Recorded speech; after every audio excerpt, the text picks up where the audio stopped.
ফিরে আসলাম বিরতির পর।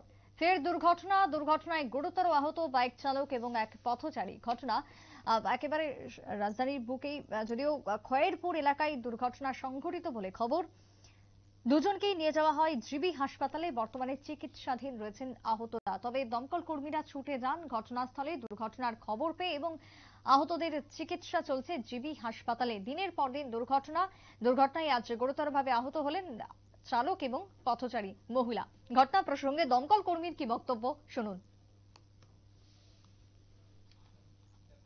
আমাদের কাছে 12টা 8 নাগাদ একটা কল আসে যে খয়েরপুর বিশ্বনাথ স্টিল ফ্যাক্টরির সামনে একটা অ্যাক্সিডেন্ট হচ্ছে। তখন আমরা তৎক্ষণাৎ ওইখানে অ্যাটেন্ড করার পরে আমরা দেখি যে একজন বাইক চালক একজন মহিলা পথচারীর বাড়ি দিচ্ছে। তখন তারা আমরা রেস্কিউরে জীবিতে নিয়ে এসেছি। তার নাম টাম কিছু জানা যাচ্ছে? তাদের নাম শ্রীকান্ত দাস। আর মহিলা যে আহত হয়েছে, মহিলার বাড়ি কে এই জায়গায়, যে জায়গাতে মহিলার বাড়ি এই জায়গাতেই। আর ছেলের বাড়ি ওটা করতে। বর্তমানে মানে অবস্থা কিরকম তার? অবস্থা আমাদের কাছে তো একটু খারাপই লাগছে, বাকিটা তো স্যার ম্যাডাম বুঝবো। আপনারা কোনখান থেকে গেছেন? রানীবাজার ভাইসে।